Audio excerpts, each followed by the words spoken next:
Happy Thursday and welcome in to Chicago Bears Now. And before we even get started, myself and producer Colin, we've got to honor the man, the myth, the legend.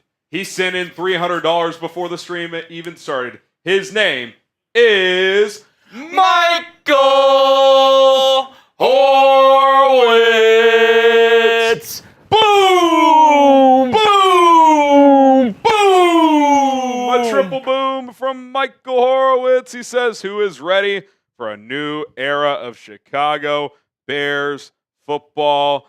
We all are, Michael, and we're thrilled to have you for the journey, including everybody else in the chat. So shout out to Michael Horowitz. Appreciate everybody for being here as we get this party started here on a Thursday. A lot of content to get into, but had to start with Mr. Horowitz. Shout out your city. Let us know where you guys are tuning in from. We'll get some shout outs. Then we'll get some, we'll get to Depressed Bears fan super chat as well. But thanks to everybody who is here. Matthew says Beatrice, Nebraska. Mike Nintendo says, hey Colin. Hey, Harrison. What's up, Mike? Zion says Maine. We got Jose in Newark. My sister-in-law lives in Newark. Goes to what up, Bears fans? Newark Rutgers campus. Jack says Fort Worth TCU. Go Frogs, Jack. Let's get it. Let's go. Buddy Boy in Winnetka. We got Coppers Cove, Texas. That is the home of Robert Griffin III. Jack in Tucson. We got Jason in Green River, Wyoming. Richmond, Virginia from Joshua. Jeremiah in Austin. Will Henry in Chicago. We got Andre in Pittsburgh. We got James in Terre Haute, Indiana. Marquette is where John is watching. We appreciate the real ones for tuning in here on a Thursday. Before we hit those other super chats, let's go ahead and talk about our sponsors, Prize Picks. Best daily fantasy sports app in North America is Prize Picks. It's available in more than 30 states, 10 million users and counting, billions of dollars in winnings given out already with Prize Picks. You should get in on all of the action. Got a couple big games this weekend, and then the big game coming up in a few weeks. Other sports available as well. In addition to football, you got basketball, hockey, soccer, baseball just around the corner. Lineups of 2 or more players. You pick more, pick less. I got this 3-player lineup right here. You get Jaden Daniels, half a passing yard. You got that deal available. That can get you halfway home in a 2-person lineup. But I got 3 players this time. Travis Kelce, playoff Kelce, you know what the deal is. Take the more on his receiving yards. And then I got A.J. Brown to find the end zone. Check out Prize Picks today. And if you're a new customer and sign up today and play for just $5, you can play with this lineup if you want. $5, you're going to get $50 for free, whether you win or lose, straight into your account. Check out Prize Picks right now. Link is in the live chat. We are also sponsored by Game Time. Last bit of tickets, lowest prices guaranteed. If you want to go to one of the games this weekend, if you want to go to the big game here in a few weeks, you want to go check out the Blackhawks, the Bulls, Illinois basketball, Northwestern, wherever part of the country you live. If you want to go to a sporting event, concert, comedy show, get your tickets with Game Time right now. Toggle on the feature Game Time Picks. It's going to narrow down your search, get rid of the fluff of thousands of tickets, and help you find the tickets you're looking for in your price range in a matter of minutes. Views from the seats, all-in pricing, tons of other benefits to using this app. Use code CHATSPORTS to get $20 off your first purchase only when you create an account today. And first purchase only, terms do apply. Code CHATSPORTS for $20 off. Check out Game Time. Okay, depressed Bears fan, Dan Orlovsky is a freaking hypocrite. I don't know what the Bears did to him. It's a good question, depressed Bears fan. It's a good question. I think he has good analysis. Obviously, he played in the league, but he does have this little Bears stick up his you-know-what, it seems like, especially recently. I'm not sure, but, yeah, it's kind of weird. The Polish hardware store, Dan Orlovsky has an NFL record of 3-23. Yeah, no one was saying he was a good NFL quarterback. That's for sure. Dennis, Ravens have $17 million in cap with contracts coming up. Is there a world where we sign Ronnie Stanley and Trey Smith? Oh, man. Also, would you trade a second and third or third for Buckner?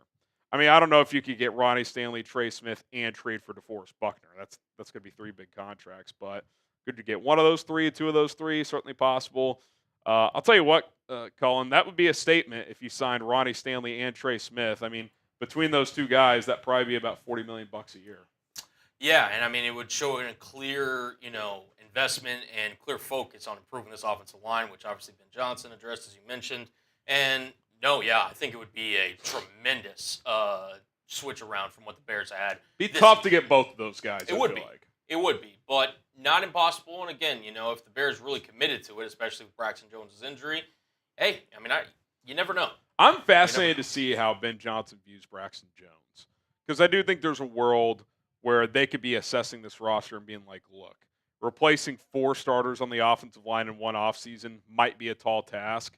Can we get that down to 3? And if you do, is keeping Braxton Jones, who isn't great but is above average, like maybe that's a position you fill next year. Maybe Kron Amagaji pushes him in the offseason. Who knows? I think when Braxton's healthy, he's more than serviceable. I don't think he's the long-term answer, but like if you ask me right now, I guess I'd put it this way. Who would I rather throw money at, Trey Smith or Ronnie Stanley? I'd say Trey Smith.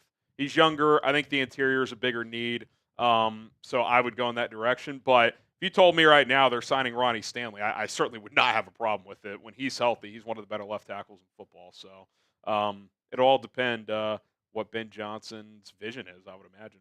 Okay, Bears goated. Do you think Ben can unlock Roschon? I personally think he's the most complete back on the team. I mean, define unlock. I mean, I think in an ideal world, you could think, could he be a poor man's David Montgomery? I don't think he's that shifty, though. Like, Roschon's best attribute as a runner is he falls forward, which there's something to be said for that. But I think his vision's fine. He's not that shifty. He's not even really a one-cut back and go.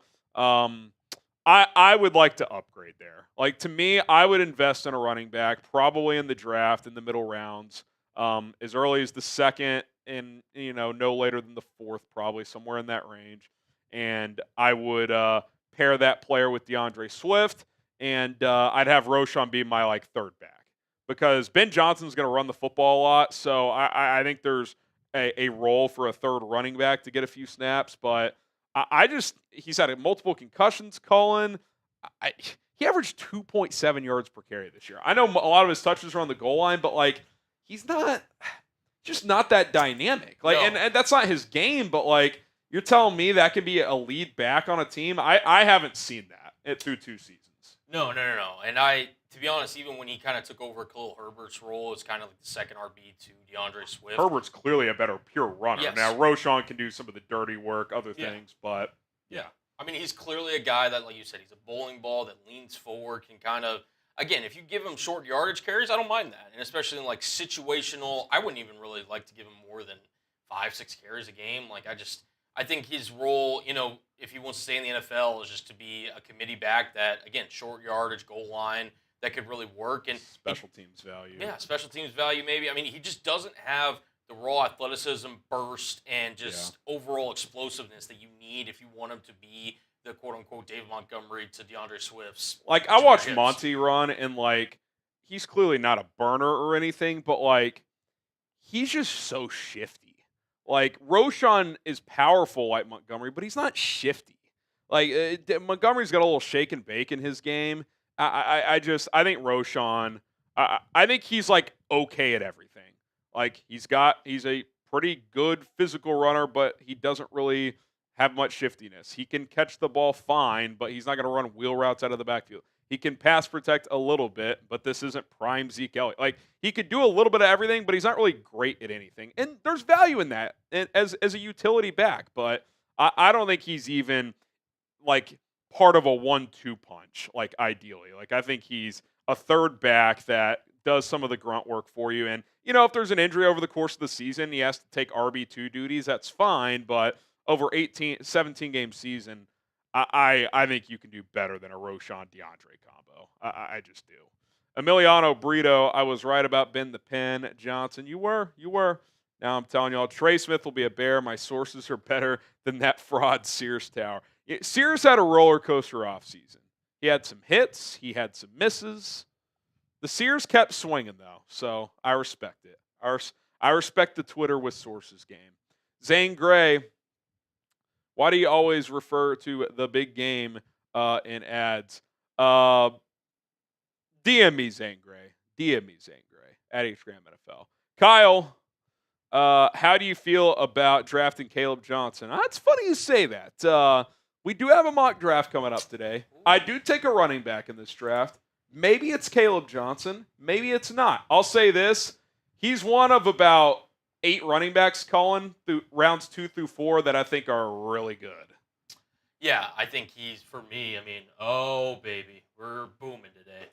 No, for me, I mean, he's top 3 in this class, and I'm not sure he's 3. He's very good. I mean, he's explosive. I think he's got an element of catching out of the backfield. And I think if he played in like a real offense, not Iowa, this guy would have been like, I don't know, you put him with like a good offensive mind, I think he would have had 2,000 all-purpose yards. Yeah. I mean, he had like 1,600 at freaking Iowa. Yeah. No, I mean, it's honestly incredible. So, yeah. He's a name to monitor. I'm a fan. Yeah, there's no way he doesn't go day 2 earlier. No chance. I'd be shocked if he got past like pick 75. Yeah. And quite frankly, I think he's probably closer to pick 40 than he is pick 75. I agree. So, Bears have picks 39 and 41.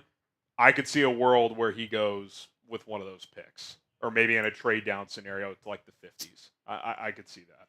Yeah. All right. Another boomer here on Bears Now. The good kind of boomer. Ryan! Bears stealing. Boom! I just hope we can get Komet more involved in the offense. I watched the Bears blow it with Greg Olsen. I think that'll be something that Ben Johnson has in mind when designing this offense. I mean, he got a guy named Sam Laporta pretty damn involved. So I don't think Komet's quite as explosive as a receiver as Laporta, but we've seen Cole Kmet do good things in this league for years now. So I think he'll get back involved, especially if Keenan Allen doesn't return. I think Cole almost like reverts back to that number 3 weapon in the offense with DJ and Rome as your primary receivers. Komet's like that third guy. Then maybe you add some kind of a burner. I've thrown out Marquise Brown's name a couple times. So we'll see what happens there. But yeah, I don't think you'll see the amount of games that we saw this year where he had 2 targets or less, which was just outrageous for a variety of reasons. Anthony, drafting Genty is really growing on me.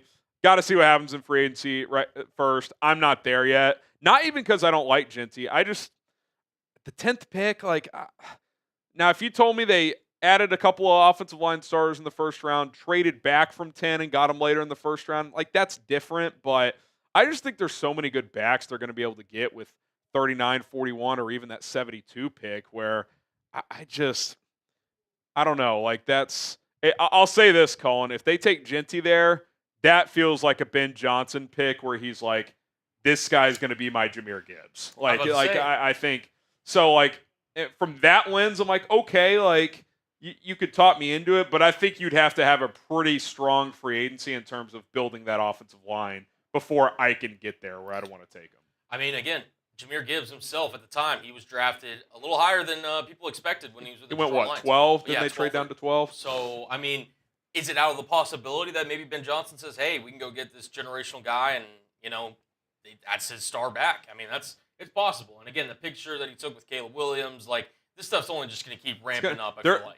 They will be one of the teams when people talk running back in round 1 that are mentioned. Yep. You'll hear Dallas, you'll hear Pittsburgh, you'll hear Denver, you'll hear Chicago. Yep. I just think, again, and a few of these backs that are talented in this draft, they're in the Bears' backyard. Ohio State's got 2 of them, Judkins and Travion Henderson. Yep. Caleb Johnson at Iowa. These guys are local. You would just think that they would say, okay, between these 5 backs that are going to go in the 2nd and 3rd round range, we feel confident we will get one of those. That's kind of how I would look at it. But if they think Genty is that much better than the rest of them and he's a day 1 dynamic star, then okay.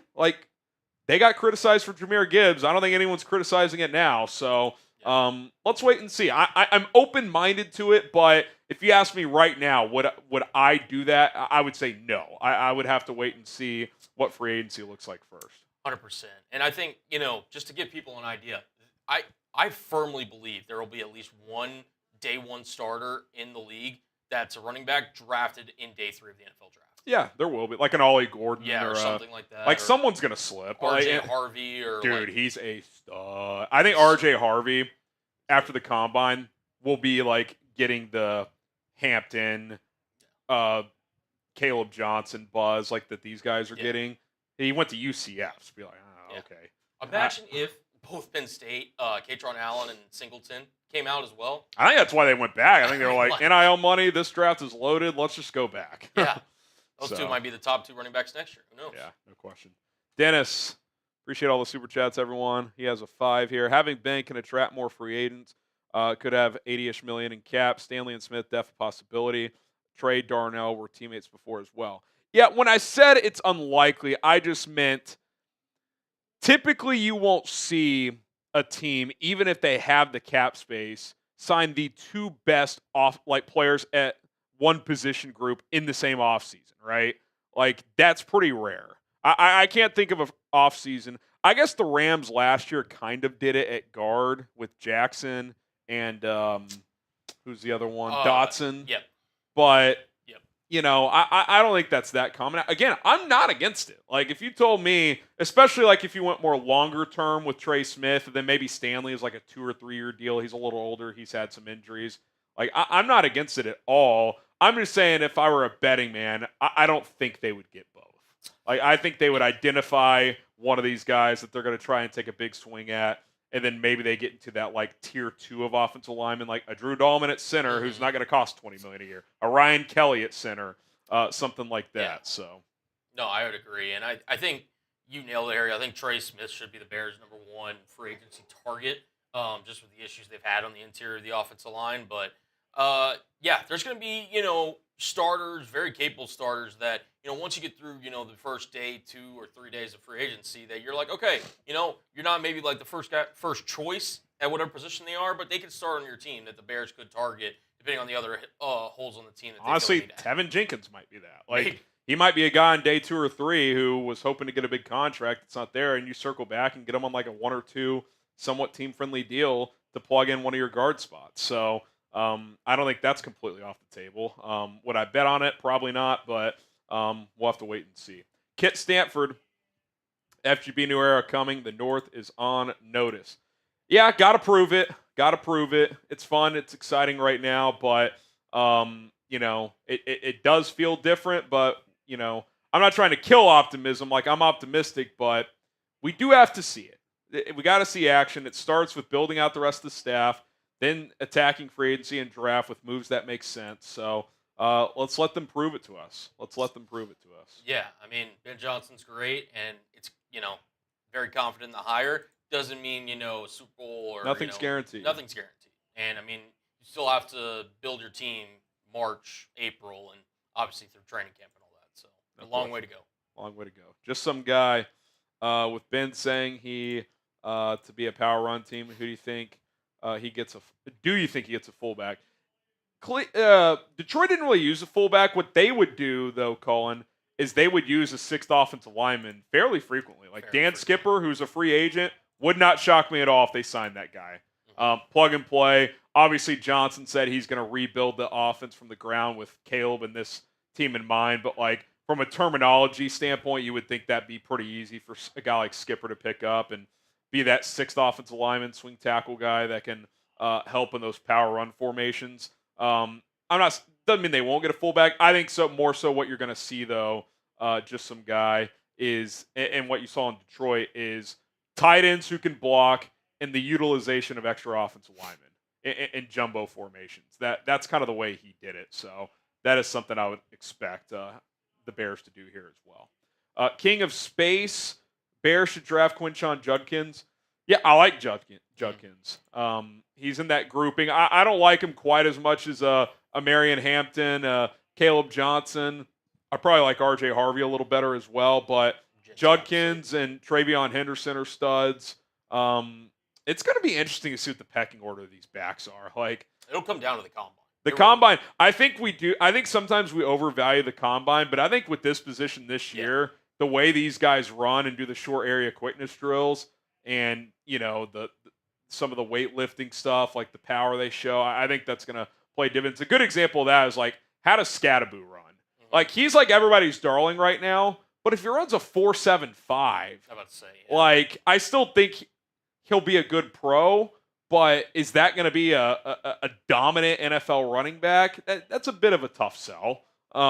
So, the quickness drills for him are going to be critical. So, yeah, I'm excited. I think Judkins could be someone who tests really well because I think he's got the combination of speed, quickness, and a good amount of power as well. Yeah, I mean, he's honestly one of the better overall just archetype built running backs in this draft class. And, the fact that he wasn't, compared to like what he was at Ole Miss, like the clear, workhorse back that he got to work Split with carries alongside Travion Henderson and everything, like that's only going to be more appealing to NFL GMs because, okay, you showed the production when you were a solo back, now you took it to the big time. Less wear and tear, too. Exactly. And a lot of these teams go with the more 1-2 punch combos now. So I kind of do view Judkins as one of those where, like, I don't know if he's ever a carry the load back in the NFL, but if you pair him with someone like he's getting 15 touches a game, that's a pretty exciting player because he can hit the home run. 100%. Jeremiah Gonzalez, if we let Jenkins walk, does Campbell become our top draft target even if we get Trey Smith? It's hard to say. I mean, I like Will Campbell. I'll be curious to see what he and Kelvin Banks' arm length is at the combine. We know that's been something Ryan Poles has valued with tackles, guards, etc. But, also could depend what does Ben Johnson view about those things. So we'll see. I do think Campbell, the good news with him is worst case scenario, I think he's a good guard if you have to kick him inside. Yeah. So keep that in mind. But, it all depends. Who do you sign in free agency? Who else is available at 10? I don't think you can just pigeonhole yourself into an offensive lineman.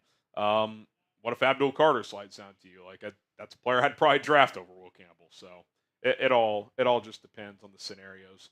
Enixon, do we know his contract length? The rumor I saw, and the Bears are always hush hush, was 6 years, $13 million a year.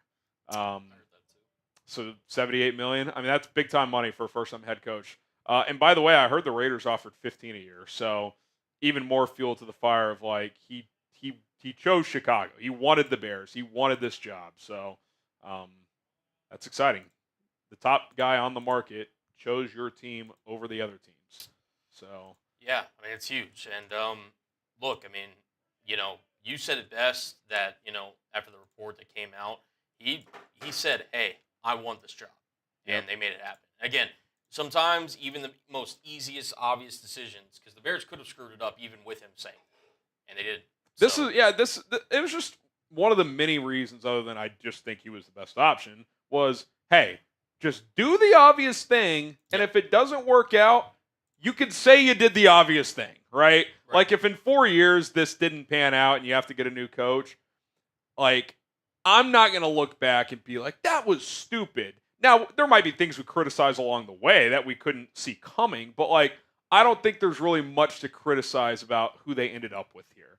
And after watching the presser, it's like the one thing people were worried about is like, oh, can he command a room? Like, yeah, he can kind of command a room. Like we just saw it. So, I don't see how anyone could be critical of this hire. Doesn't mean it's going to work, but I think we have to be, for as critical as we have been for this franchise and how they've done things, I think we have to be fair here. I think they got the guy almost all people said they should get, and he seems like someone who can handle the job. So I got no complaints at this point in time.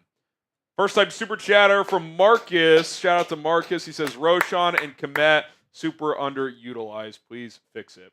Komet for sure. Roshan again. I think he's fine. I think you can carve out a role for him. I don't see a world where he's like a 15 touches per game guy. I just don't. I don't think between the 20s as a runner, he has a ton of value.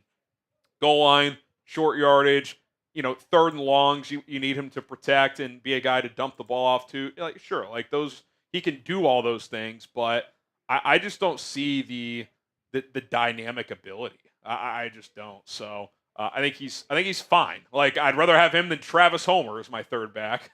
So like honestly, I think he's a perfect third back because he can do everything and he can play on special teams, but he's just not great at anything, which is fine. Like that sounds like a third running back to me. He's very capable and very deserving of being on an NFL roster. Doesn't mean he's a starting caliber. Doesn't mean he's so like no team in the NFL when they face the Bears are like, we got a game plan for Roshan Johnson. That's like the best way. Like even DeAndre Swift, he has to be accounted for. We saw him hit multiple big plays this year. Like, that's the guy that's like, hey, we got to be sound on our perimeter edge setting because if he gets loose, he can take it the distance. Yeah. That's not really a concern with Roshan for opposing defenses. Yeah, the only thought for a defensive coordinator's mind is like, hey, did the defensive tackle wake up this morning? Because, I mean, that's essentially where Roshan He's going to lower the shoulder and try to run you over in between the tackles. Yep. But that's more of just like a mental preparation. Like, hey, if he's in the game, like, strap up because he's gonna run into contact. So, but that's not some like X's and O's thing you have to prepare for if you're another team. Okay, we're gonna get this thing rolling here. We'll continue to take your questions. Hashtag Bears Super Chat. Hit that like button if you are ready to go. If you love the Bears, like this video. Appreciate all 900 people watching live. You guys are absolute legends. Because here's what we got coming up here on today's live show. We'll get you caught up on the latest news and rumors. Not a ton of coaching staff updates, but there is one little nugget that's out there that I do want to hit on, plus a couple other stories. We'll take your questions. Hashtag Bears Super Chat, Bears Goated. We will get to you after this first segment. And my fourth mock draft with the Ben Johnson hire in mind. We will dive into that as well. All that is coming up right now here on Chicago Bears Now. What's up, everybody? Harrison Graham here with another episode of Chicago Bears Now. We got the latest coaching staff update now that Ben Johnson has been on the job 24, 48 hours here. Speaking of, he won an award today, and a notable free agent has been linked to the Chicago Bears. So we'll dive into all these stories here on today's show. And listen, get hyped, get excited. If you are fired up for the Ben Johnson era to finally be here. We've been wanting it. We've been asking for it. It is upon us. Share this video. Share the excitement with all your Bears friends out there. Hit the share icon. Tweet it out. Text it to your buddies. Snapchat, Instagram, whatever social media platforms you're using. Let's get this out there. Facebook. And hopefully we get more Bears fans on this channel. And we can all be hyped together. So share this video. And if you do it on Twitter, X, whatever you want to call it, tag me at HGramNFL. I'll give you guys a retweet. Okay, Darren Rizzi, who, when Ben Johnson was hired, was linked as a potential special teams coordinator target. Latest report out of Denver today is that Rizzi not expected to join the Bears staff. Mike Cleese having the note here. He said that the Bears are expected to keep Richard Hightower as the special teams coordinator. Lends a little more hope the Broncos could land Rizzi. He's got a connection with Sean Payton, obviously. Nothing imminent or decided. Rizzi in play for the head coaching job with the Saints, possibly Raiders, has other special teams coordinator options. I think this is one of those things where timing matters. And what I mean by that is the Bears could wait this out and see if they could get Darren Rizzi, but their head coaching search kind of got put on hold this week because New Orleans had like a historic 100-year snowstorm. They couldn't fly in coaching candidates to do in-person interviews. So that got pushed back, and Rizzi hasn't been eliminated to get that job. So if you're Rizzi, you're going to wait for that opportunity to see if you can become a head coach, knowing that you'll be on someone's staff as a special teams coordinator. So if you're the Bears, it's kind of like, well, do we think Rizzi is that much better than Hightower, who we really like, and the special teams group was top 10 in DVOA? Other than that 2-week stretch where they had the field goal block issues, it was a pretty solid unit all year because he's linked to the Miami job. So it's one of those where it's like, if you wait for Rizzi and lose Hightower, then you don't get Rizzi. Well, then you have to find someone else. So I think keeping Hightower is more than fine. I thought that unit outside of that, into that first Green Bay game and then the block the next game, nothing really stood out to me this year as a negative on special teams. Creative with the punt return in Week 18. Your kicker and punter are pretty rock solid. So I'm fine with keeping Richard Hightower. Like I said, they were top 10 in DVOA on special teams this year. And it keeps a little bit of continuity with one of your units, even though the vast majority of your coaching staff does need an overhaul. So if that's where this ends up, where you keep Richard Hightower, I'm not going to complain about it. Elsewhere, in terms of the coaching staff stuff, nothing really new. We had the update this morning that they let go or are not going to bring back Thomas Brown. Who am I missing? Eric Washington, our good friend Chris Morgan, sayonara. We'll see you later. Kerry Joseph, and then Chris Beatty, the wide receivers coach, they have all been let go or just will not be retained. Obviously, Ben Johnson's going to keep working through the staff. Defensive guys might be in a bit of a holding pattern until they do hire a defensive coordinator. The only notes there are that Dennis Allen has been reported as the favorite. They requested Aubrey Pleasant, the defensive pass game coordinator for the Rams, who's also the assistant head coach there, as in an interview. Sean McVay actually confirmed that today. So that's where things sit, and we will see where it goes from there. Speaking of the head coach, Ben Johnson winning an award today. He was named the Pro Football Writers of America Writers NFL Assistant Coach of the Year. The last 10 guys that have won that award, by the way, like 7 of them became head coaches, and a lot of them have been really good ones. So not saying there's some huge correlation there, but I thought that was pretty interesting and well-deserved, obviously. The Lions offense was fantastic this year. He obviously architect that group, was the architect for it. And, when you factor in the amount of injuries the Lions had on defense, the pressure was on Detroit every game to score 30, 35, 40 points per game. And they were able to do that consistently. And even I'm seeing Lions fans, he coached the worst game of his life and took the Bears job 2 days later. Well, that worst, quote-unquote, worst game he's ever called was still 31 points and over 500 yards, despite having 5 turnovers where Jared Goff is just throwing the ball, airmailing guys left and right. So, well-deserved for Ben Johnson. And like he said, he feels like, hey, going back to Detroit for that extra year, that made me more prepared this time around to take a head coaching job. He's ready for this step. He's confident in it. People in his inner circle and other coaches in Detroit gave him that feedback as well. Like, hey, you're ready for this opportunity. So it's exciting. He's been making the media tours today. We hopped on Cowherd show. He was on with Florio and them. Breakfast Ball. He's been making the rounds as the Bears obviously are putting their new guy out there as they try to get some positive PR for their next head coach. Okay, before we continue, shout out to Game Time for sponsoring today's episode of Chicago Bears Now. You want to go to a concert? You want to go to a comedy show? A sporting event like the Bulls game, Blackhawks, or the Cubs, the White Sox, the big game here in a few weeks?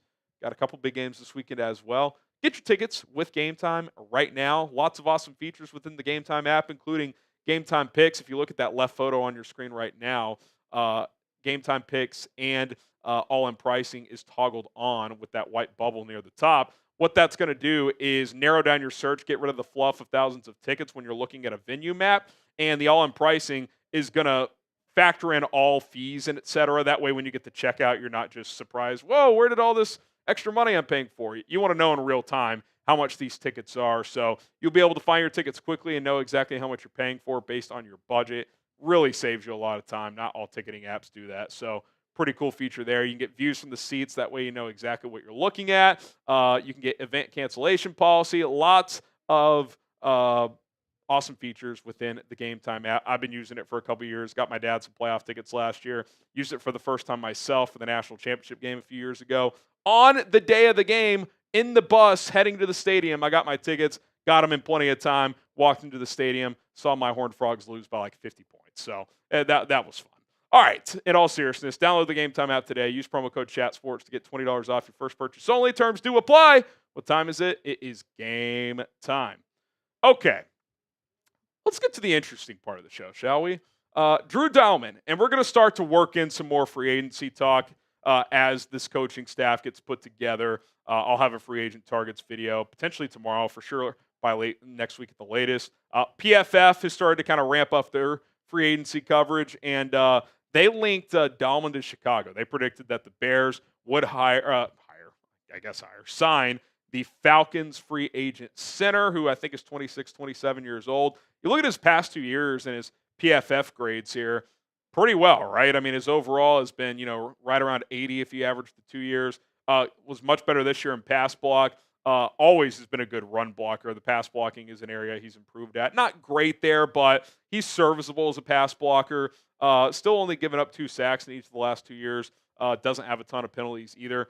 For this free agent crop, he is one of 2 really good centers that are available. And obviously, center has not been a great position for the Bears. I think Coleman Shelton was at least serviceable this year. He's better than what the Bears have had, but I would like better than serviceable. And Dalman, and you think about what Ben Johnson wants to do and run the football a lot. This guy's an excellent run blocker. So even if he's not great in pass pro, well, if you have a couple good guards, you can certainly live with that. I think he'd be a good fit. PFF also put out a contract projection. 4 years, $46 million, 27 guaranteed, 11 and a half a year. Basically a 2+2. You'd be able to get out of it after 2 years if, he's not playing as well or for whatever reason. And 11 and a half per year, it's not bad. You'd like it better at 8, 9, 10 million, but you're always going to pay a premium in free agency, especially if there's not that many centers available. And this year there's not. There was a lot more available last year, to be completely honest. So we'll see what they do. But I think he'd be a clear upgrade here. You'd have a guy for a few years that you can build that continuity with the quarterback with. You don't want to do to Caleb Williams what you've done with these prior quarterbacks that have come in here, where it's like it's a new center every season. It's just, you got to get some stability there. Even if Drew Dalman's not an all-pro, can he be the 10th best center in the NFL? He's been one of the highest graded PFF guys the last couple of years, especially in run blocking. So I'd like to get him in here. Another guy I would look at is Ryan Kelly. He's more of the veteran guy. He's been with the Colts for several years. He's a little bit bigger, and Frank Ragnow is a huge center in Detroit, so you wonder, would Ben Johnson want one of those bigger type of centers? So that would certainly be interesting. He's not as thick as a guy like Ragnow, but he's taller, so that would certainly be interesting as well. But if you ended up with one of these two guys, I'd feel pretty good about it, but we'll have to wait and see. PFF, by the way, with Ryan Kelly, they project 2 years, $9 million per year. He's 32, so a little bit older, may not cost as much. Kind of depends on what you're looking for. You're looking for a long-term answer or kind of a 1 to 2 year Band-Aid. I would probably go with the long-term guy, but if you told me Ryan Kelly's really good for 2 years, at least if you get 2 years out of it, I certainly wouldn't be upset at that either. Should the Bears sign Drew Dalman? Type Y for yes, type N for no. Sign me up. I think he's a B+ center. Not a superstar, but Creed Humphreys don't hit free agency. Like, it's just, that's not how it works. And this draft at center just isn't that good. There might be a couple guys that switch their positions. I know the North Dakota State tackle's been rumored to maybe playing center in the NFL, but, that's no guarantee. So, yeah, if you can get a guy like Dalman at a somewhat reasonable price, sign me up. All right, hit that subscribe button. We will have you guys covered on all angles this offseason. Coaching staff additions, news, rumors, free agency, draft. We're doing it all because that's what we do. Subscribe to Chicago Bears Now. Bears goated. If Abdul Carter and Will Campbell fall, Carter. To me, that's not even a discussion. I just think you could, if you told me Carter's the best player in this draft, you could probably talk me into that. I mean, yeah. I think he's really good. No, I think especially over the last X amount of games over the college football season. I feel like the second half of the season, he established himself as I'm that dude. Yeah. Him, Mason Graham, both really talented. Again, I'm higher on Will Campbell than maybe you are. I like Campbell a lot. I just think but they're both needs, and to me, Carter isn't a tier above. It's just a pure prospect. If you're doing this on a Madden scale as a prospect, Carter's well into the 90s, whereas Campbell's maybe low 90s, high 80s. Yeah, that's fair. So, Carter's clearly the better, prospect. And that could change in the pre-draft process. Who knows? But I will say this, too. If Dennis Allen is the defensive coordinator, historically, he likes big defensive ends. Carter's not that. No. So that would maybe, who I could see Dennis Allen liking is Michael Williams. Yeah. Traitsy, big. If he hits, he could be awesome. Scorton out of A&M's a big-ass dude. Mm-hmm. Who's the guy out of Arkansas? Landon Jackson. He's big and long. I could see Dennis Allen liking those type of players. So, in that scenario, maybe you do go with the offensive lineman and come back and get a Tuamoloau as well, a big physical specimen. So, yeah, it just depends. I personally, here on January 23rd, I think Carter's a better prospect, and it still fills a need. It'd be one thing if it was a receiver, and it's you can't go receiver over offensive line this year. Right. It was one thing last year with the Dunze, you felt really good. It's you already have a Dunze. You have DJ Moore. So, if Tet McMillan fell to 10, I probably like him more than Will Campbell, but I would take Campbell over him in 100%. That scenario. 100%.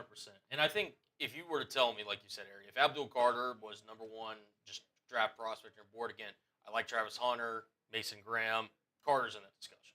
Yeah. I think it's those three in terms of non-QB And quite frankly, I like them all more than the quarterbacks. Exactly, but quarterback is the need and all that. Yeah, of course. Josh, Colin Johnson can be a big weapon. I will say this. Why am I blanking? Ben Johnson likes receivers that can block. Colin Johnson can block. So, like, if he's your number, I could see him being back as your number 5 receiver. But he's not going to, 6 years into his career, turn into, like, a 600-yard-a-year guy. But can he be a guy that – could he play the Equinemius St. Brown role from a couple years ago where he's just a blocker? I could see that. I mean, they've used him in that way. He was out-snapping Tyler Scott late in the year, probably because of that reason. So, but big weapon, that's a stretch. That's a bit of a stretch. Agreed. Yeah, and I think it'd be a Bentley chill in the chat, dude. Oh, Whoa, Jesus. Bentley. I'm gonna put you in timeout. Give him a little 5-minute there. Let's take a breath. Take it easy. No, yeah, I like Colin Johnson too. I thought he had a really preseason legend, baby. Yeah, I mean him and Brett Rippon, Austin Booker, and Tyler Scott, or at least Tyler Scott for a game. But, yeah. Yeah, I mean it's. Never forget when Tyler Scott went for like 130 yards against the Chiefs. Yeah. In the final preseason game. Never forget when the Bears had a record preseason historic point differential. Yeah. That for the playoffs. That into a 4-2 start, we were partying here on Bears Now. We were. Then they didn't win a game for almost 3 months. But then they beat the Packers. But then they hired Ben Johnson, so we're back on the right track. There we go. Now you're caught up for the last 4 months. We're back. We're back. All right, hashtag Bears or Super Chat. Keep them flowing. We know not everybody can donate, so we'll work in some hashtag Bears questions as well. And that's an interesting one from Ferta Productions. Could work that in here. Interesting. We'll get that one in there. Hashtag Bears, Super Chat, free agency, draft, trades, fire away. We will get to your questions on this mailbag. All right, Colin, when you're ready to rock, we will roll. It's mailbag time here on Chicago Bears Now. I'm Harrison Graham. King Benny J asks, could the Bears sign Zach Martin to a 1 to 2 year deal? You know, Zach Martin in his heyday, I think for probably about 8 years, was the best guard in this league. But he's in his early mid-30s now. His body is starting to betray him. Kind of feels like he's on the Tyron Smith train right now, where it's, do you extend your career if Dallas doesn't want you back? Tyron Smith said yes, and he signed with the Jets. I could see Zach Martin saying, if Dallas doesn't want me back, I might just retire.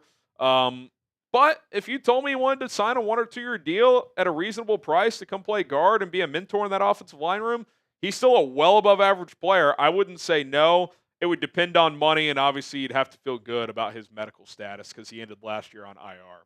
What say you? Should the Bears sign Zach Martin? Type S for sign, P for pass.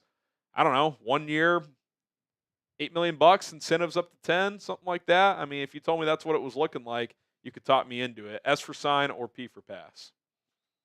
Mike Nintendo Master, what are bigger targets in the draft? Offensive tackle, guard, edge, or defensive? I'll just assume defensive tackle there. If I had to order those, I'd probably go guard, edge, offensive tackle, defensive tackle. But all 4 are needs. But if you made me like order them, and I would lump in center with guard. Like interior guys, edge, tackle, defensive tackle. That would probably be my my order. Now, the one caveat would be is if Braxton Jones' medical situation isn't good, then offensive tackle would probably leapfrog edge as your number 2 need to pair someone with Darnell Wright. Mike G with the $5 super chat. Appreciate that, Mike G. How do you think the Bears feel about Ian Wheeler? I do think he's a bit of a forgotten guy. I think he had a shot to make this roster before he tore his ACL. We saw in Hard Knocks, they're going to bring him back. He's on the 90-man roster. He'll be someone that gets an opportunity. And, you know, he had surgery, I guess that would have been late August. So we're, about 5 months into that? You know, can he get cleared by some of the OTA stuff? We'll see. If he's ready by training camp, that's a good sign. I think it'll depend on what they do in free agency in the draft. Because I think right now, he's probably your third back right now. Roschon, Swift, and Wheeler. Do they add 1 or 2 backs in the offseason? If they add 2, that's going to be tough because I still think Roschon's going to be on this team. I think Swift's going to be on this team, and I think they're adding at least 1. But I could see them adding 1 and then you carry 4 backs, and Wheeler's that 4th guy. I'll tell you this. I think he's got more pure running ability than Roschon Johnson does. I really, really do. But small school guy, missed his entire rookie year. We'll see how he looks coming off the injury. But I was pretty impressed with him. I thought he was worthy of a roster spot before he had that injury. Hit that subscribe button if you're a Bears fan looking for more content on a daily basis here on YouTube. It's what we do every day, multiple videos. If you want that in your feed on YouTube, just subscribe, turn on the noties. You're not going to miss out. It's free. Got you covered. Hit that sub button. Kelvin Burrell, what does success look like for Johnson and Caleb in year 1?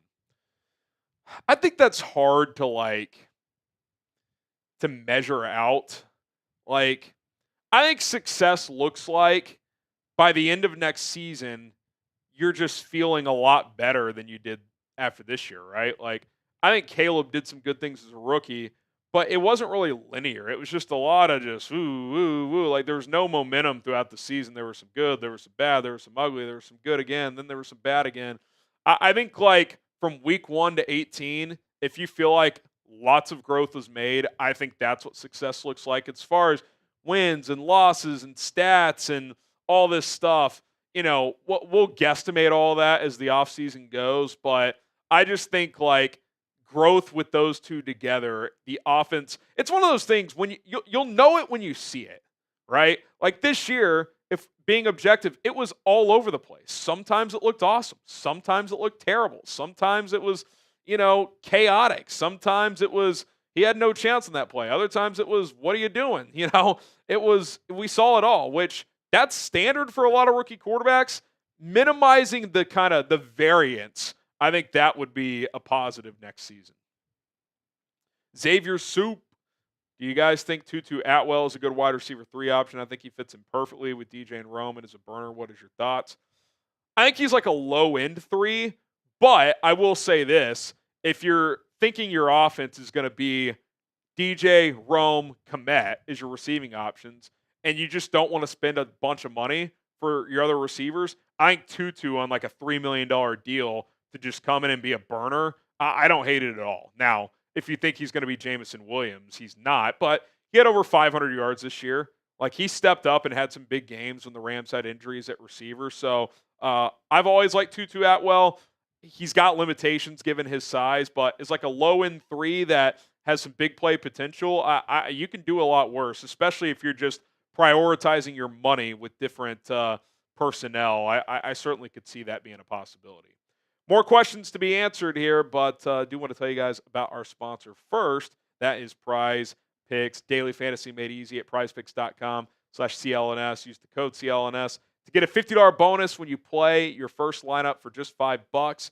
2 players or more with players on different teams qualify as a lineup. You can cross over your sports with Prize Picks. What does that mean? You can have a football player, you can have a basketball player, you can have a hockey player, all in your same lineup.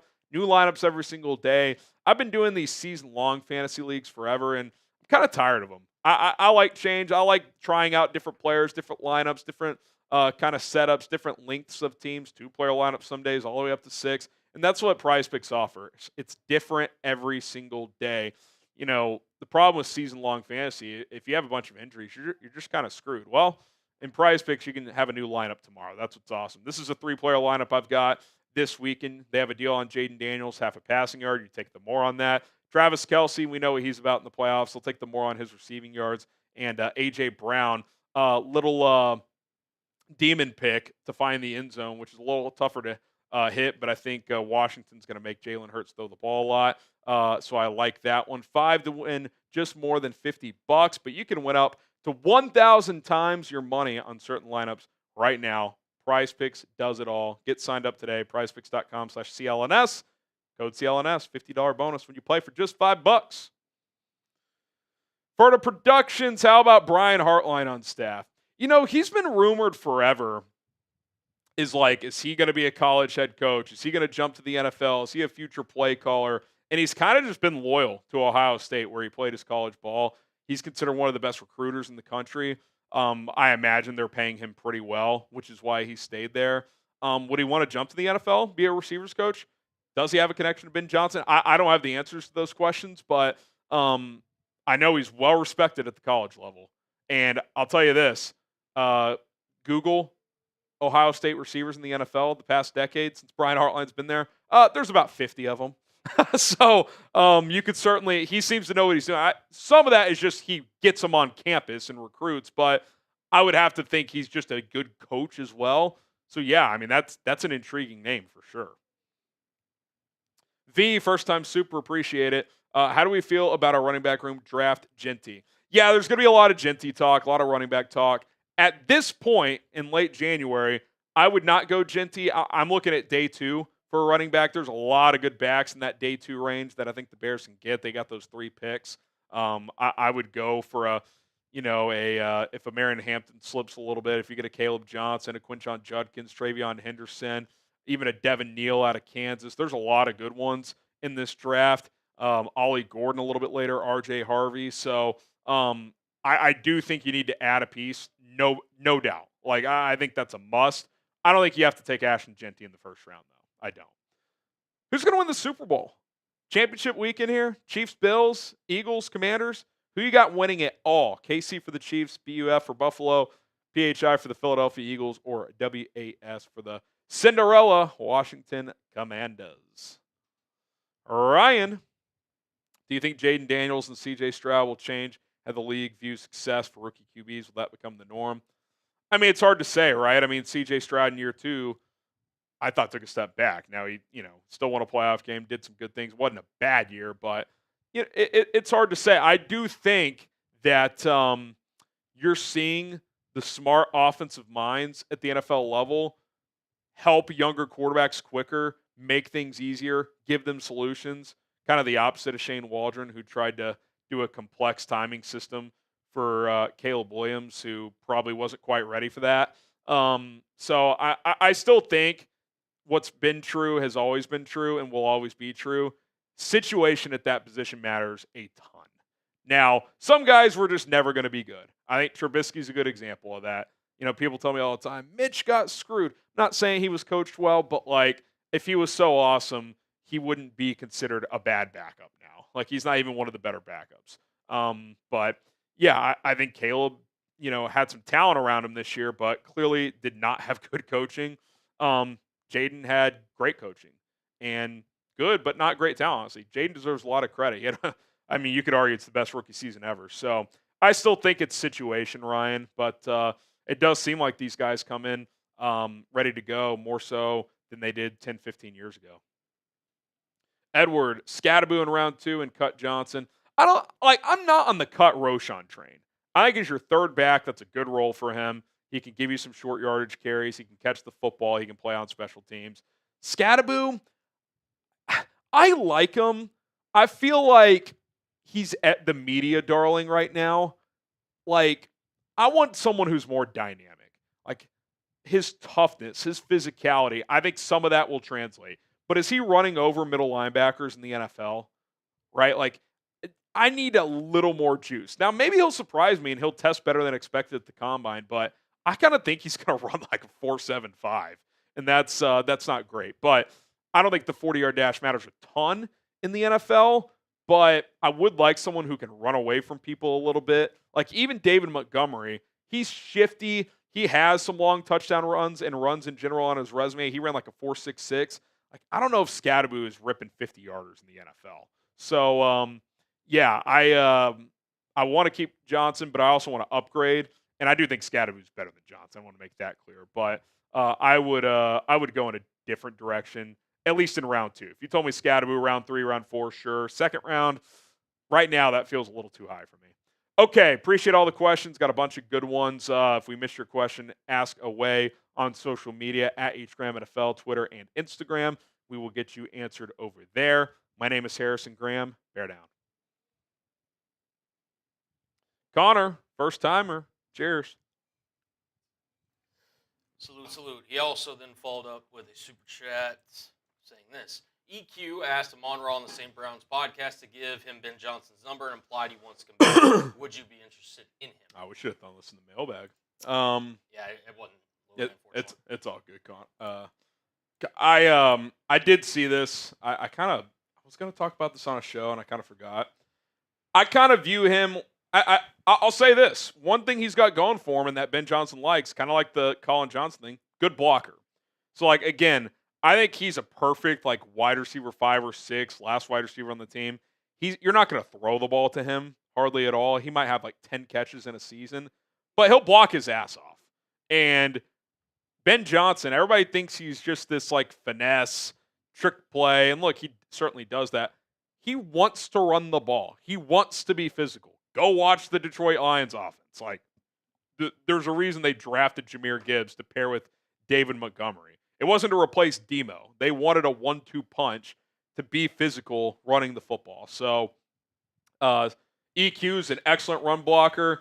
If they want to bring him back on the vet minimum, he wants to be wide receiver 5, wide receiver 6 here. Seems like a good dude. I'm all for that. And you'd have the Amon-Ra connection there.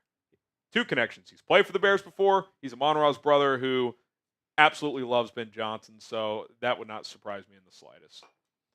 Zachary, get Matt Ryan as QB coach. Matt Ryan's making more on TV than he would as a QB coach probably. And he's working like 15 hours a week. He also doesn't really strike me as a coach type. Like he strikes me as a front office guy. I have always kind of wondered in the back of my head, like, would Poles ever hire him because they were roommates at Boston College? Like, if Ryan wanted to get into, like, scouting, like, would Poles bring him on in that role? But he strikes me more as a front office guy than a coach. Also, dude, when you get one of these TV jobs, I mean, they're just, even on the cheap end, like, he does studio for CBS, that's still probably $500,000. And, like, you work, like, 2 days a week and do some, like, TV and radio hits sometimes. It's a cushy job, man. Like, it makes a lot of money. He's made, I don't know the number, but I would guess 150, 200 million in his playing career. He's chilling, man. He's chilling. All in Daphne, just jokes. Ben Johnson sprains his dominant hand. Can't draw up plays. On a real note, we should trade up for 2 first-round picks, get a left tackle, and a center guard. Well, to me, unless you're counting Campbell or Banks a guard, there's only one guard, at least right now, that I think could go in the first round is Tyler Booker. I mean, is there another guard that's going in the first round right now?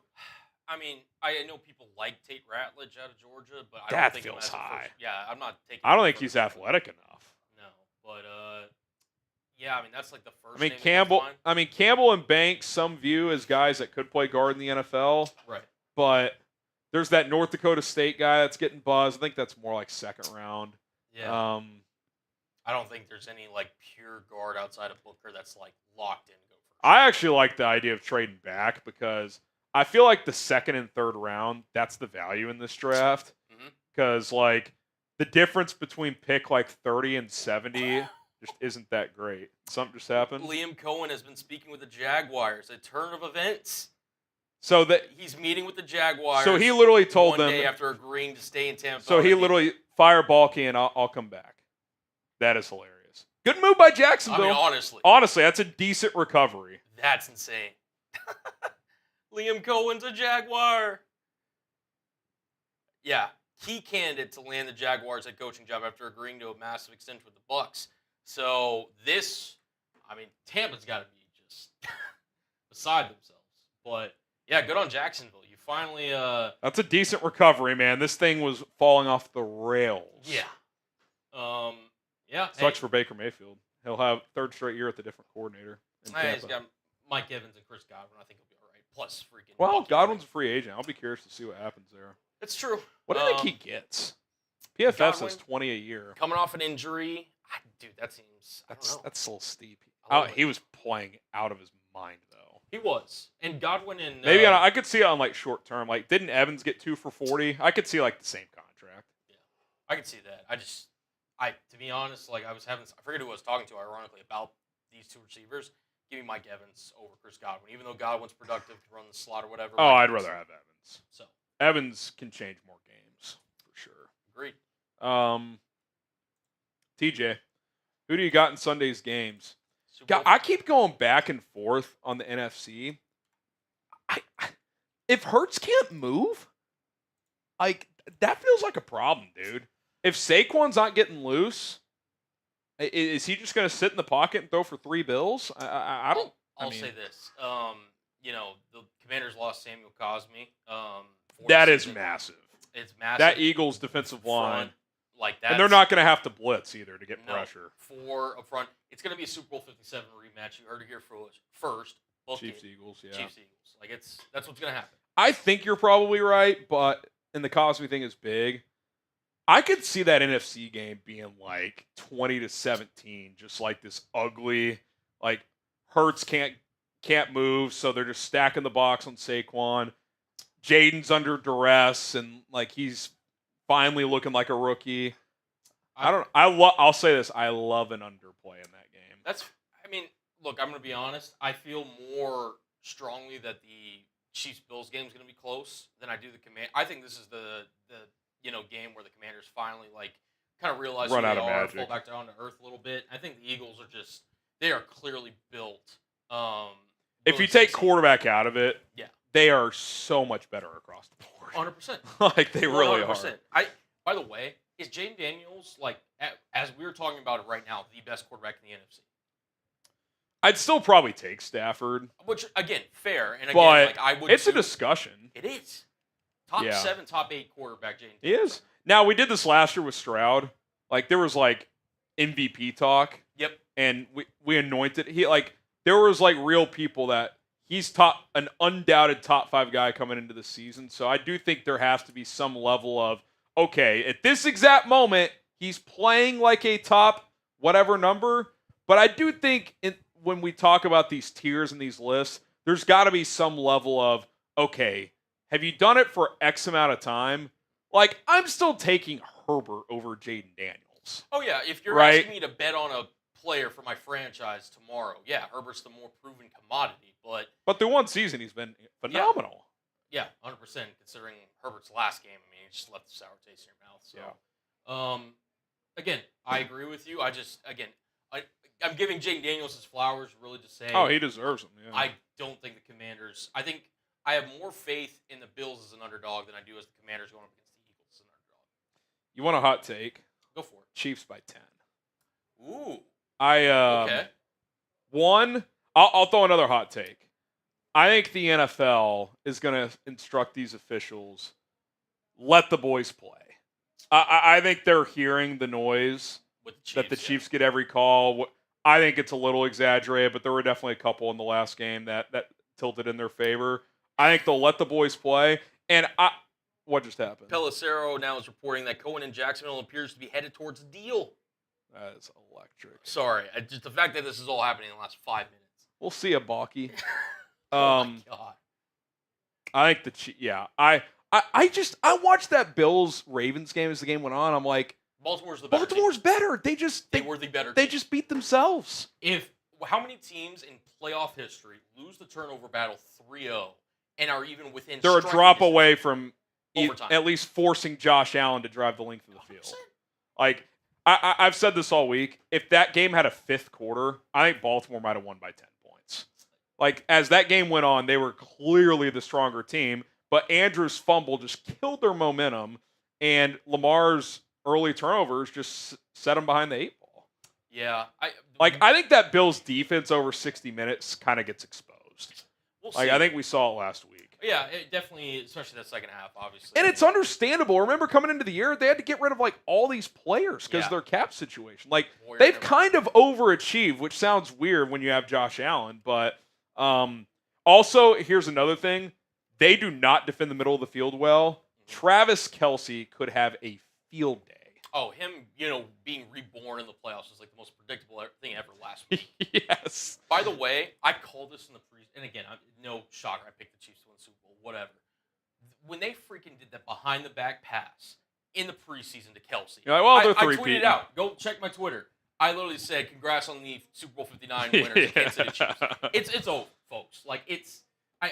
Because we do this, I feel like now again, they haven't won it every year, but right off the Chiefs, we give them some excuse. Oh, they're not quite. They're playing at their little level. Where are all the points? Why isn't Patrick Mahomes playing better? They're still the Chiefs, man. They still have Mahomes. They still have Reed. They still have Kelce. You can't convince me until it happens to take the Bills in any sort of way in a matchup in the playoffs. Yeah, I just can't. I agree. I just think the Chiefs are I just think they're a better team. I think their defense is actually pretty notably better than Buffalo's. I think the Chiefs have a top 5 unit. I think the Bills have the 13th unit. You know what, Harry? That's my bad. I totally forgot they also still have Matt Nagy. That is a very important cog. That's true. If they lose, we know why. Exactly. There you go. But they've won 2 in a row with Matt Nagy. Exactly. Matt Nagy may be the key to the Chiefs dynasty. You heard it here first. He holds that clipboard better than anyone. Marcus, now that we got Ben Johnson, in your opinion, what is the best Bears coaching staff using only past Bears coaches? Ooh. That's a good one. That's coming in with heat today. Buddy Ryan is the DC because I can't pick Ditka. He was the head coach. You go Buddy Ryan running the defense. I think is the way to go there. Who's the OC? Luckily that doesn't matter that much because Johnson's calling the plays. God, I'd really have to think about this. How about this? You want a hot take? Aaron Cromer as OC sucked, but if you brought him back as your O-line coach, he's a good O-line coach. He could be your O-line coach. Yep. Although they had some good O-line back in the early 2000s with under Lovey. Mike Tice, that's an interesting call for O-line. Matt Nagy. Nagy is OC. I have to think about that. That's a fun hypothetical, Marcus. Yeah. Defensive staff would be loaded. Oh, absolutely. Vic Fangio could be your could be on staff as well. You could have all kinds of answers there. If Harry were to have any extra time, which given the fact that I work with him, he doesn't. Just sitting there and just again. Mike Martz, make him the non-play calling OC. Right. I like that.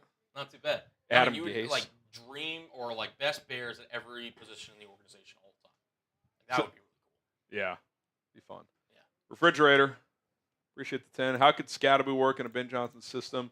Humor us with the hypothetical. I'm not opposed to the idea. Don't see how he fits. I mean, I think he'd play that demo role. He'd be that guy who helps wear down a defense over the course of 4 quarters. I just don't think he's quite as shifty as Montgomery. He's a fun player, though. I'm not against Scatterboo. I feel like we've put him in the tier behind Genty. I think he's in the next tier. I think he's in the 3rd tier. I think a Marion Hampton, Caleb Johnson, I think those guys are better than Scatterboo. 100%. For the NFL.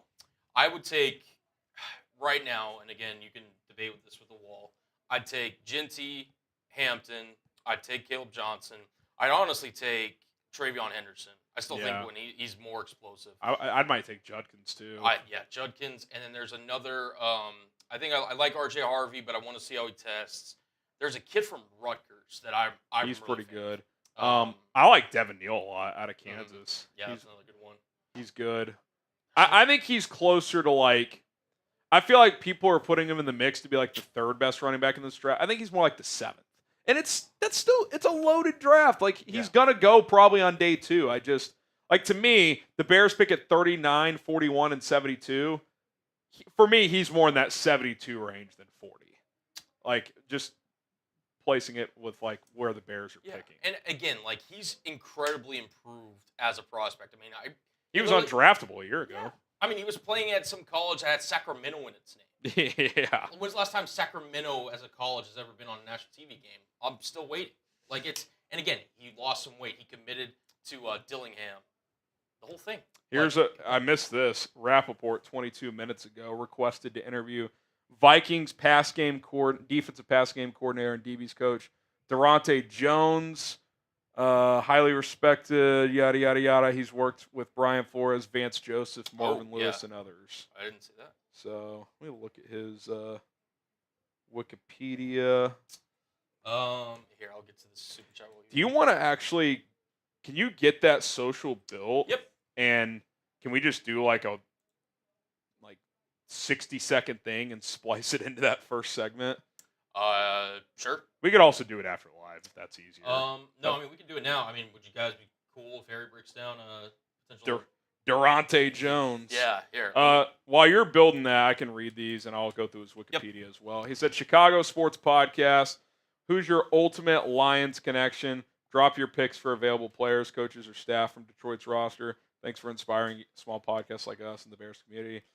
Hey, shout out to you, man. Go check out this guy, CHGO Sports Podcast.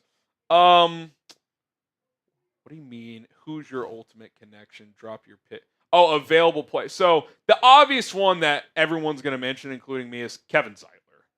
Really good guard. He is 34, so he's a little older, but 1 or 2 year contract. Shouldn't cost a ton. We'll know the scheme, all that stuff. I think that's one.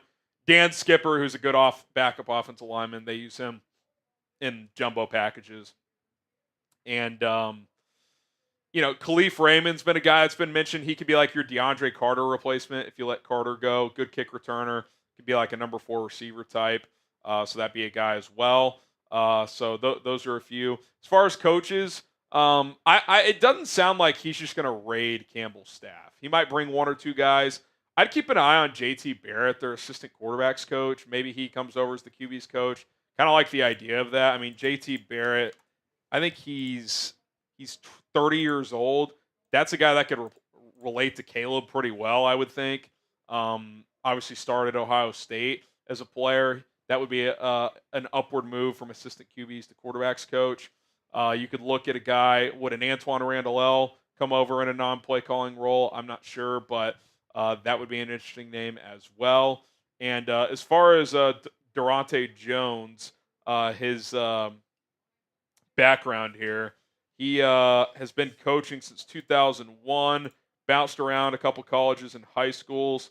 Let's see, jumped in the NFL 2016. He was the Dolphins assistant defensive backs coach, Bengals corners coach 2018-19, Vikings DBs coach in 2020. He was the LSU defensive coordinator in 2021, so he hasn't been a DC for at least 1 season at the collegiate level. And then he's been with the Vikings the last 3 seasons. We have a source-off, potentially. For Liam Cohen? For Cohen, yeah. Buccaneers have made no contact today with Liam Cohen or his representation. The team has made multiple efforts to reach him and has not. Cohen is in Jacksonville discussing a deal to become the head coach. Oh, so it's the Bucs. Oh, so Schefter's saying... Oh, the Bucs. So he's confirming, basically. Yeah, he's confirming. He's basically saying that. Apologies on that, but yeah, okay. This is happening. Wow. They literally fired Balky and then begged this guy to take the job. Literally. I mean... apparently according to, let me see, Rick Stroud, he's a Bucs writer, says Cohen has not spoken to the Bucs since yesterday afternoon.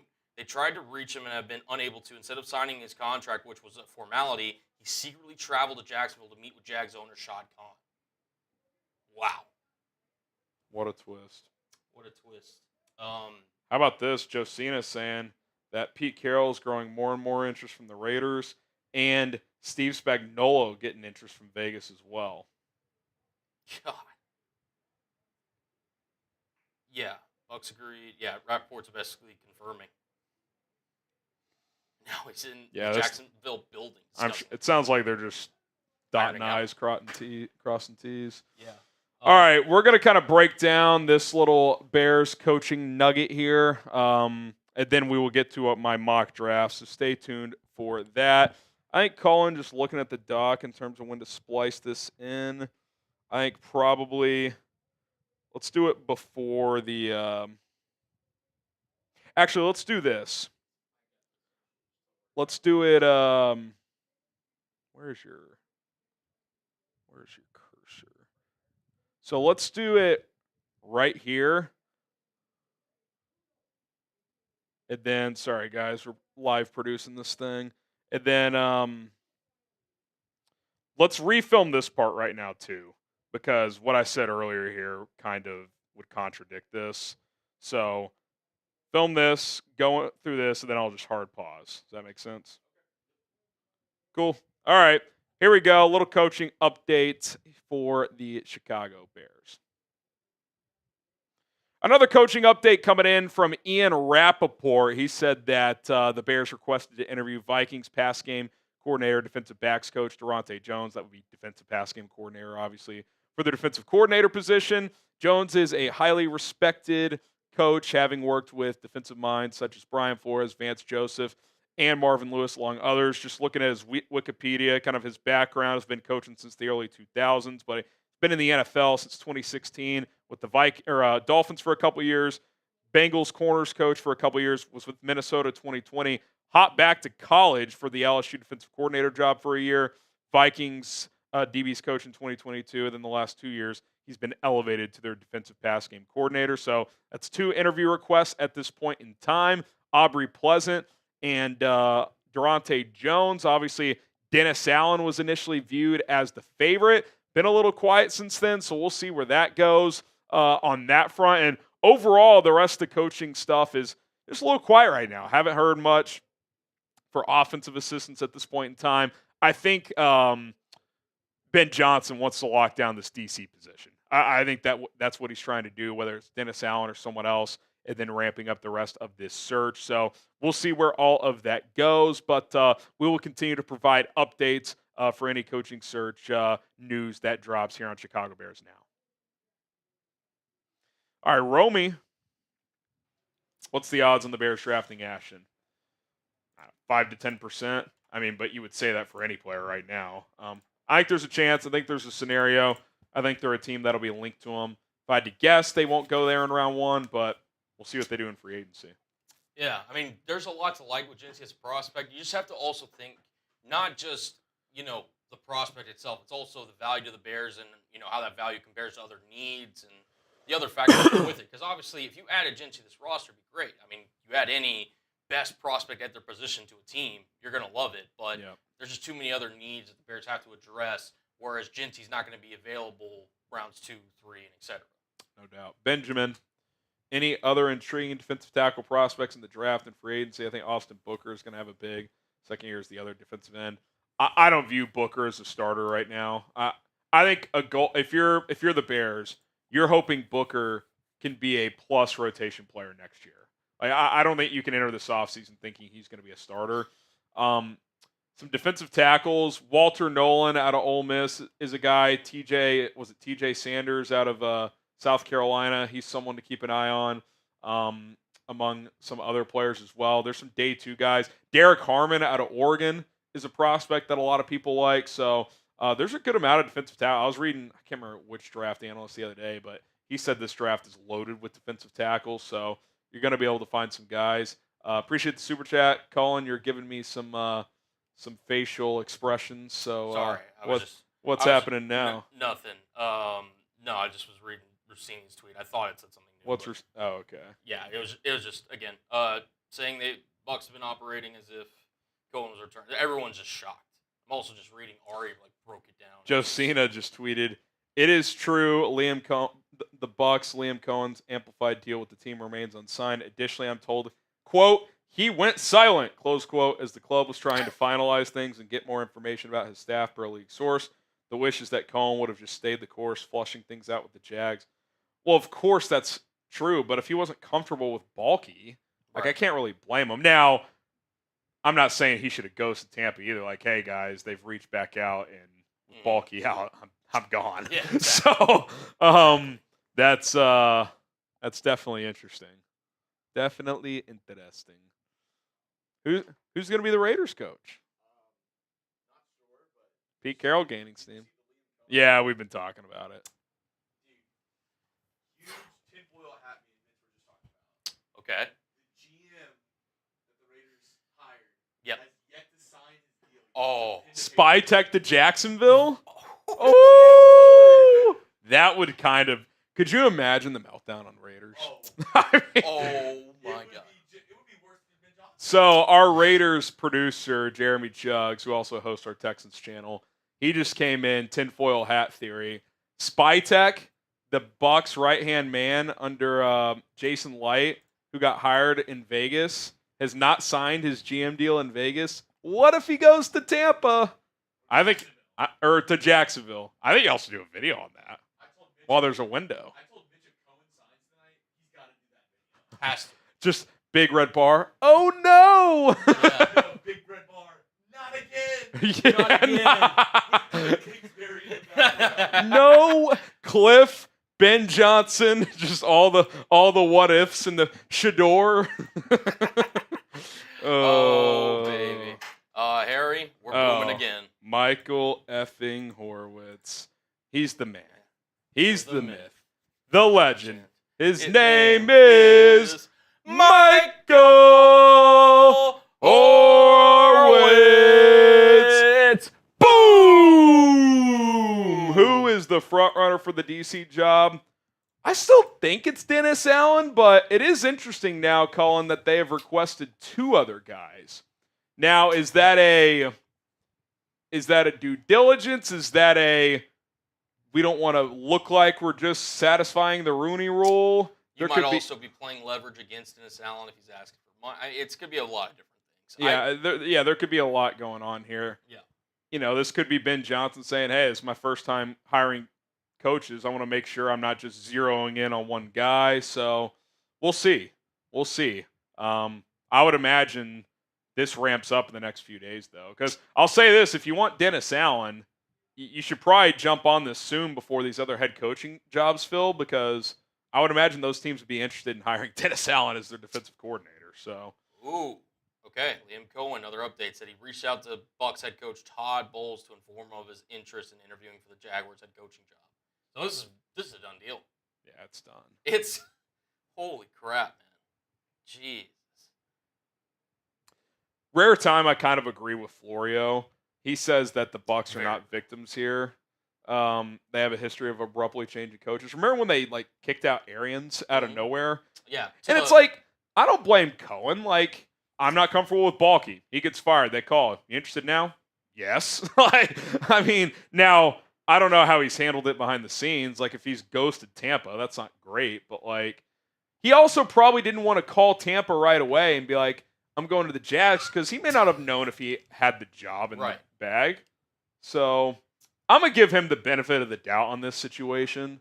But, man, it's I'm more interested in the spy tech theory now. It's interesting. I did see somebody tweet out that, the official hire hasn't been, signed. Yeah, so it could be interesting. Not again. All right. We have pushed off this mock draft for about 30 minutes, but a lot of NFL news. It's what we do, man. Cover it all. So, all right, let's dive into it here as it is time for my first mock draft since the hiring of Ben Johnson and my 4th overall. Let's do it.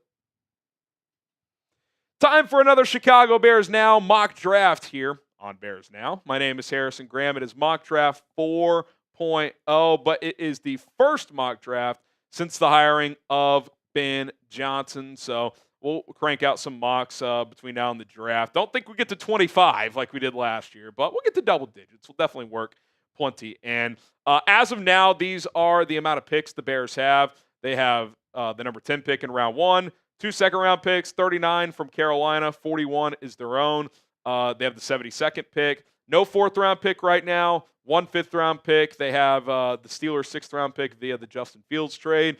And then 2 7th-round picks, 1 from Cleveland and 1 from Cincinnati. So in total, 4, 5, 6, 7, 8 picks. Is that right? 4, quick math. 8 picks. So we'll see if that ends up increasing or decreasing as the offseason goes along. Before we get to my latest mock draft, want more draft content now that the Bears have fired a head coach? If you do, hit that subscribe button. The more subs we get from this video, the more draft videos we are going to do. If this video gets -2 subs, probably won't do as many draft videos. So truly up to you guys. We have the data on our hands immediately, so you let us know. If you want it, subscribe. Okay, we're not picking at 10. We're trading down. Da-na-na. Trade alert. Arizona came calling. They offered 16 and 47, so drop down 6 spots, trade them a 5th. Because remember, 6 spots doesn't seem like a lot, but in the top half of the first round, that's a valuable pick. So I ship back a 5th-round pick to Arizona to close that gap. And I still get an offensive lineman, Josh Simmons, who I think is going to be a polarizing player in this draft. The Ohio State left tackle, who's very talented, was having an excellent year this year, had a good year last year as well on the left side, and he had a season-ending knee injury in October, missed the rest of the year, and obviously that's going to be a big talking point because he's, 3 months removed from that, so he's not going to be working out at the Combine. He probably won't do a ton of pre-draft workouts, period. So that's going to be something teams have to account for. They have to feel good about his medical status when they do those medical checks at the Combine and in top 30 visits. but he's really, really talented. And some believe he's the best pure left tackle. Everybody talks about Will Campbell, Calvin Banks. There's some questions there. They have long enough arms. Simmons is more that prototypical size, it sounds like. So obviously, we'll see how they all measure in at the combine. But if you trade down from 10 and still get a left tackle, that's kind of appealing to me, especially if you can add an extra day 2 pick, where I think is the sweet spot in this draft. Now, obviously, with him, as you look at this offensive line, if you're concerned about his medicals at all, you can't go this route because you need a guy who can play as a rookie. Even if they're not great as a rookie, you need someone who can play as a rookie. Now, Braxton Jones is an insurance policy. If they're trying to upgrade at left tackle, but a guy needs more time to recover, you can do that. But ideally, whoever you're taking in the first round is a day 1 contributor. And if he's not, you better believe he's a big-time player long term. So we'll kind of see if Simmons is truly on the Bears' radar or not. But I like him as a prospect. He can move. He's powerful. Definitely has a better anchor than Braxton Jones. And I think in the run game, he could fit really well with his skill set, with what Ben Johnson's going to want to do with his different run schemes and play calling there.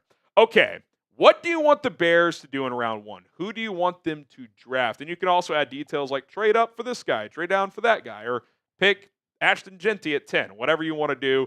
Who do you want the Bears to draft in the first round? Let us know who that player is.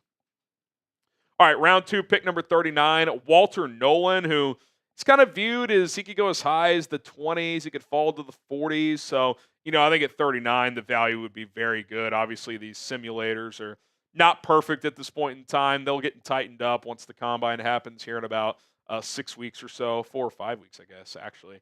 What I like about him, though, is he's a very athletic tackle who can play the run and rush the passer. Had like an 11, 12% pass rush win rate for an interior defensive guy. That's very, very good. And his production got better every year. Started at Texas A&M, played there for 2 years, transferred to Ole Miss, even more productive there. So he's been in the SEC against NFL offensive linemen for 3 seasons, and he's been productive, and he's improved every single year. He's versatile. I think you can play both spots at the defensive tackle. I think probably if you brought him in here, he would serve as like your 3rd defensive tackle initially behind Dexter and Billings, but he could play both spots. He could give you snaps at both. Clearly better than Zach Pickens, no question about that. So you would have a heavy rotation player earlier on who ideally long-term you probably pair with Dexter to be your 2 starting defensive tackles. Okay, a player who I think is going to be a fast riser. In fact, it wouldn't shock me if he went in the first round. JT Tuimoloau, JTT, the Ohio State edge rusher who had a good career at Ohio State, but I think for a lot of his college career, at times it felt like, there's just something missing. Like he's too flashy. Like at games he disappears, but then like that game a couple years ago against Penn State where he literally couldn't be blocked. But the second half of this season and in this playoff run in particular, he looked like the most dominant player in the country. He could not be stopped. He wasn't blocked. 6.5 sacks in Ohio State's playoff run, 4 playoff games. Remember, he was the number 1 recruit, and he didn't commit for a while, and it was like, this guy, is he going to live up to the hype? I would argue for a lot of his career, he actually did not. But this year, especially toward the end when it mattered most, he played awesome. He's physical. He's explosive. He can get off the ball. He can play the run. I think this guy has a super bright future, especially with the right coaching. And he's a bigger guy, too. He's 260s, 270s. So depending on the defensive coordinator the Bears hire, I think if you're looking for those bigger defensive ends, kind of like a Montez Sweat, I think he'd be a really good fit in that regard. And the good news here is a guy like him, you can kind of ease him in a little bit. Like ideally you would start him, but you've got DeMarcus Walker for another year. Booker's a guy who's going to rotate in. I would imagine the Bears sign a pass rusher. Maybe you bring back a Jacob Martin who flashed in the second half of the season for a cheap deal, something like that. I don't think you need him to be this dominant player early on, but I think with some NFL coaching, he could be very, very good. Like he's got a huge upside as a player in the NFL. I think he's going to be one of those players that's better in the NFL than he was in college. I really, really do think that's going to be the case here. All right, we are sponsored by Game Time, the place to get your tickets to all of your favorite sporting events, concerts, comedy shows, etc. is the Game Time app. Download Game Time today. It's in your app store. Got a link in the comments and description of this video. Create an account. Use code CHATSPORTS, all one word, CHATSPORTS, to Get $20 off your first purchase only. Terms apply. Tons of awesome features with Game Time. You can toggle on Game Time Picks, which is going to filter out the fluff of thousands of tickets and kind of narrow down your search. That way you can find tickets in a timely manner that are in your budget. You can toggle on all-in pricing, so you're not hit with random fees at checkout. You know exactly what you're paying for in real time. Views from the seats, curated deals, super deals, which are the best bang for your buck and quality tickets. Sometimes you find discounts on certain tickets as well. Check out Game Time right now. Go check out the Blackhawks. Go to a Bulls game. Want to go watch some college hoops in your area? You can do that as well. Last-minute tickets, lowest prices guaranteed. Code CHATSPORTS, $20 off your first purchase only. Terms apply. What time is it? It is game time. Excuse me. Okay. Caleb Johnson, one of my favorite players in this draft. This guy at Iowa, who is not a good offense historically, was just a dominant player this year. Almost 2,000 all-purpose yards. I think if he played in an offense that had just decent, creativity, and I think he's a talented pass catcher as well, but again, Iowa, I think he would have easily had 2,000 all-purpose. And you look at this running back depth chart right now, you've got DeAndre Swift, Roschon Johnson, which would be your 1-2 punch right now. I've said it repeatedly. I think you need to upgrade from Roschon. Ideally, he's your third back. Ian Wheeler's an intriguing guy, but coming off a torn ACL, we'll see what that looks like. Travis Homer, Darrington Evans, I mean, they picked him up late in the year. I don't think he's in their plans. I don't think Homer's back either. So you're going to add at least one back to pair with Swift, in my opinion. I mean, you think about these Lions offenses with Ben Johnson. They drafted Jahmyr Gibbs, even though they had already paid David Montgomery. And even after getting Gibbs, they extended David Montgomery because they want two good running backs. He wants to run the football. Swift and an okay player like Roschon Johnson, that's not good enough. You need to upgrade the room. Caleb Johnson is big. He's physical. He can run away from guys. He can catch the ball. He can pass protect a little bit. I think he's the real deal, man. I think he's a really, really good player. I think if you drafted him, there's a scenario where he starts over Swift, and Swift kind of becomes the 2 in that 1-2 punch. I think it'd be a really fun pairing. And then Roschon's kind of just your number 3 dirty work back. I think that would be a pretty damn good running back room if you could get a guy like Caleb Johnson in the second round. Do the Bears need to draft a running back? Type Y for yes, type N for no. I think they do. I think they will. This free agent group, there's the Najee Harrises of the world. I'd rather just draft somebody because there's so many good backs in this draft. Oh, let's have fun. 3 Buckeyes. Donovan Jackson. I think this guy is one of the biggest wild card players in this draft. He's one of the most fascinating prospects. Why is that, Harrison? Well, he was a 2.5-year starter at guard and a pretty damn good one. I think a guy who just on his guard tape alone was a day 2 type of player. But then Josh Simmons, who I took earlier, is out for the season. They kicked this guy out to left tackle. A, selfless teammate. B, it took a couple games, but once he got settled in, played pretty damn well. If he has longer arms than people think, is this guy a tackle in the NFL? I'll be curious to see where they play him. And at minimum, this. Good teammate, versatility. I'd probably play him at guard, especially in this scenario if you draft Simmons. But having a guy you could kick out there if you need to and move around, that's very valuable. You get this guy in the 3rd round. I don't know if that'll be the case in a couple months. I think if he measures in and tests well, this could be a fast riser because teams are going to say, shit, if he could play left tackle, I might just play him at left tackle. So I like what I saw from him on tape and in these games down the stretch. I mean, you watch the Buckeyes in the playoff run. Was he ever giving up blindside pressure? I can't think of a single time. I thought he played outstanding. So I think he's going to be a fast riser, multiple positions, very valuable. You get him on day 2, I think that's a really good pick. All right, since I traded that 5th rounder, no 4th rounder, obviously, all the way to round 6 and 7. David Walker, keep an eye on this guy. I think he's going to get a combine invite. Central Arkansas, PFF monitored him this year. His grades for 3 years in a row are in the 80s and 90s. Now, again, he's playing FCS football, right? So, I don't want to make it more than what he is, but decent size, great production. The comp I've seen for him is Muhammad Kamara, Colorado State, small school guy who was a good college player, rotated in this year, did some decent things. So keep an eye on that. And then Elijah Badger in the 7th round, good speed, 21 yards a catch for Florida this year. Ended the season with an injury. Not sure what his status is there, but 7th round. Take a swing on a speedster and see if you can find lightning in a bottle there. So there you have it. The priority picks here: Josh Simmons, Walter Nolen, JT Tuamolo out, Caleb Johnson, Donovan Jackson in the first 3 rounds. And then to wrap up, David Walker and Elijah Badger. That is my Bears mock draft 4.0. Get your grades in. A, B, C, D, or F. How did I do? Let me know in the comment section down below. And again, if you want more draft videos, hit that subscribe button, turn on notifications. We will continue to pump out the content here on Bears Now. All right, Romy, my computer's dead, by the way, so I don't need a charger, but I can't monitor the chat if anyone's saying anything interesting. Gotcha. No, for sure. Yeah, he said, you think HBO would ask to come back for Hard Knocks too? Well, they're ineligible. Right. It's once you do it, I think. Now, I do think the NFC North will be on the short list of in-season divisions they'll want to look at, assuming they do that again. And it sounds like the AFC North one was pretty good, so I would not be shocked if they were in the. Now, they probably wouldn't do the NFC North next season because that means 2 years in a row the Bears would be stuck with it. Yeah. But I would bet in the next couple of years, if they keep the divisional ones going, that they'll be in the mix. For sure. Yeah, just reading off some grades here. Kaida's saying B+. DC Viper saying C. Mean Streak saying B. Harley Bant saying B. Jerome saying A. We got B+ from Chris. B from Tim. David saying B. A lot of B's.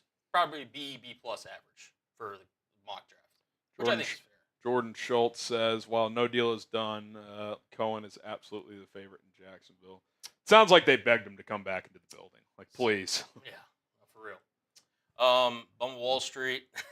Dude, if Spytech spurns the Raiders, that would be incredible. I got to be honest. I'll say this, though. Mm-hmm. Is he going to screw over Brady? They were college teammates. Yeah, I that seems like. Yeah. I think if he wasn't in the picture, Brady, I could see it, but I don't know if he would go that route. Bumble. I take it that, I think she's off the table. But she was off the table before the scandal. But, hey, we'll see how things end up for Joy. We'll see how that thing all ends up.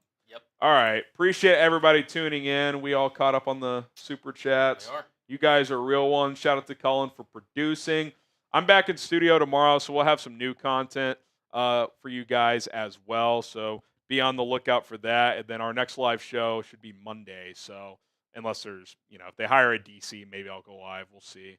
It'll depend on time this weekend. But we'll have a video regardless if that happens. But my name is Harrison Graham. Enjoy your weekend. Keep us locked in for updates. Follow me on social media. You'll get the initial updates there. And we'll see you guys soon. Bear down.